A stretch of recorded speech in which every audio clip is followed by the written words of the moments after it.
Joining us on the line from London is Gregan Anderson, analyst at Business Monitor International. Many thanks for speaking with us, Gregan. What do you think are the greatest risks to the growth for the country going forward? Well, we're pretty optimistic about Namibia for a number of reasons. For example, the struggles that we're seeing in the agricultural sector in 2011 will be overcome this year, and that will help, due to a low statistical base, the economy to see pretty strong growth.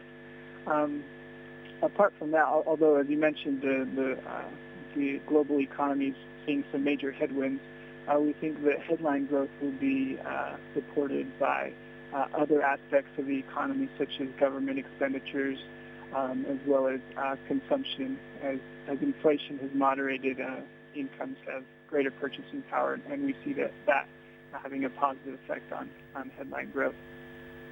Well, Namibia's domestic activity, at least in the economy, has remained so far very resilient. But how much longer can it keep this up? How much longer, I'm sorry? How much longer can this resilience support the economy, locally anyway? Yeah, that's definitely an important concern. For example, the government expenditures the deficit is very wide, and that can't go on indefinitely. It's difficult to say exactly how resilient the economy will be, but we are generally optimistic about the region at large, and we think that over the next several years at least, Namibia will hold up better than in other parts of the world.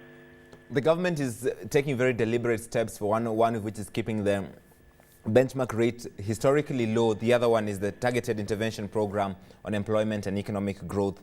Do you think these are enough or more is needed?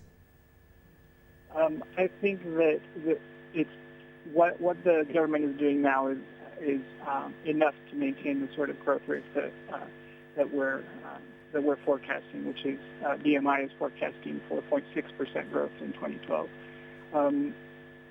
I think that more may be needed in if there are greater struggles in the years ahead, but for now we think that is sufficient.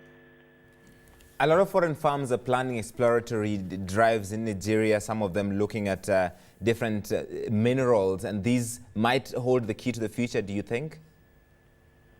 I'm sorry? A lot of foreign firms are exploring different minerals in Nigeria, but this, of course, depending on how the global economy plays out. Yes.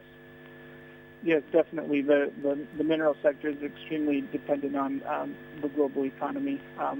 But as I mentioned, there are other aspects of the economy which will help to offset those factors. And so we don't think that Namibia will have as hard a time as it maybe has in the past with those sorts of issues. And finally, consumer prices have been slowing, which is an unusual trend in most of Africa because of relatively cheaper food and fuel prices. And this appears to be a good thing. Do you think this will continue?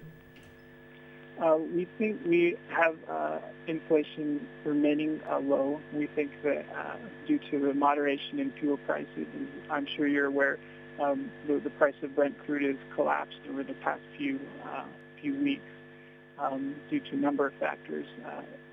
Imported fuel is a major source of inflation in Namibia, and as well as other aspects, including food prices.